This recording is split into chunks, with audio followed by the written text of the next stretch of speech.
em querer mostrar que o povo, quando a nuvem se levantava, o povo ia, quando ela parava, o povo ficava. Ele fala isso várias vezes. Será que não bastava falar só uma vez? Será que só uma menção não seria o suficiente para nós entender o que Deus queria falar? Mas uma coisa que nós aprendemos com a palavra de Deus, Leila, é o seguinte: é que quando as coisas começam a se repetir com uma certa frequência, é sinal de que Deus quer dar uma ênfase em alguma coisa. Quando alguma coisa começa a falar demais,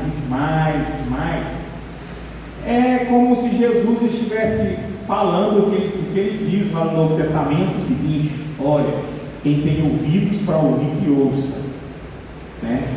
Então, essa era a ênfase do texto. A ênfase do texto era a nuvem sobre o tabernáculo, que era o meio pelo qual Deus dava ordens ao povo de ir ou de ficar. Todo o texto fala disso.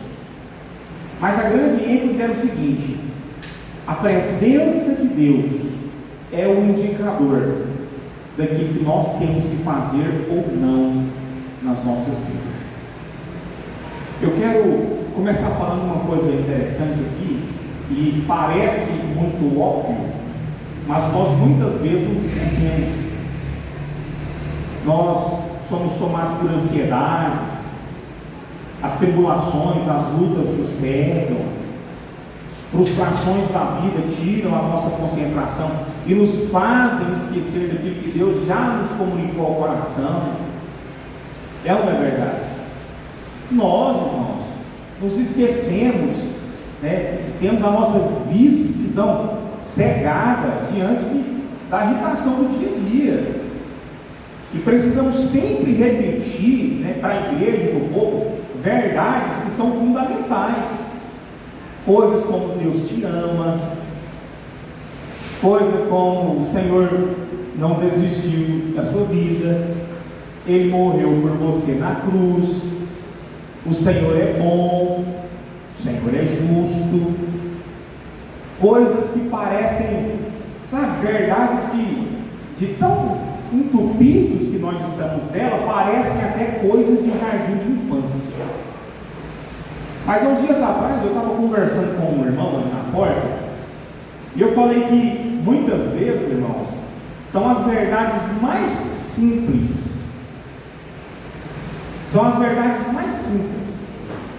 que elas movem os nossos corações.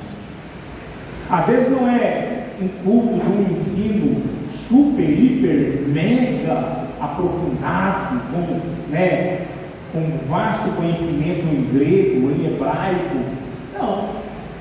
Muitas vezes Deus quer liberar uma palavra simples sobre a sua vida, mas carregada de poder, de unção, de revelação sobre o seu coração. Quantos podem dizer amém aqui? E a verdade simples, né, que eu quero comunicar a princípio é: Deus quer conduzir o seu povo. Deus quer conduzir a sua vida. Deus quer conduzir a sua casa. Deus quer conduzir o seu ministério. Deus quer conduzir o seu coração, né? Eu vi uma palavra de um pastor uma vez, e eu sempre repito ela aqui, né? Nem sempre, mas sempre quando eu me lembro eu repito. É uma frase que diz o seguinte: se Deus quer, eu posso. Se Deus quer me abençoar, então eu posso ser abençoado. Se Deus quer me conduzir, então eu posso ser conduzido. Se Deus quer o melhor para a minha vida, então eu posso ter o melhor para a minha vida. Você acredita nisso, irmãos? Né? E isso me faz lembrar daquele momento em que o Senhor Jesus, Ele acaba de pregar uma mensagem ali no Sermão do Monte, e quando Ele desce o monte, tinha um leproso ali escondido, né? E ele sai correndo ao encontro de Jesus, e com a sua lepra e tudo mais, ele fala: Senhor, se tu quiseres, o Senhor pode me curar. E Jesus fala assim: eu quero que seja livre, né? Então muitas vezes as pessoas, elas ficam travadas, né, na sua vida, porque elas não têm tanta confiança assim, se Deus realmente quer certas coisas para a vida dela. Irmãos, eu acredito que as nossas lutas, as nossas tribulações, elas ocupam um papel importante no propósito de Deus para nós. E nós não podemos desprezar momentos de angústia, porque eles servem de grande aperfeiçoamento para a nossa fé. Isso é verdade. E eu louvo a Deus por momentos de angústia que eu tive, porque eles foram muito bem utilizados para me levar a enxergar coisas da maneira que eu não via, né? Mas, de forma geral, Deus quer te conduzir aos pastos verdejantes. Deus quer dar paz ao seu coração. Deus quer mover a sua vida, né, a um estado de tranquilidade, de paz espiritual. E haja o que houver, irmãos, venha o que vier, o meu coração, o seu coração precisa estar ancorado na graça de Deus. É uma verdade, né? E preste atenção, Deus quer conduzir o seu povo. Aleluia. Olha só, Deus quer conduzir o seu povo desde o início. Deus nunca quis que nós andássemos perdidos e sem direção, como ovelhas desgarradas, né? Talvez tem pessoas aqui, irmãos, que estão precisando de uma direção de Deus para a sua vida, né?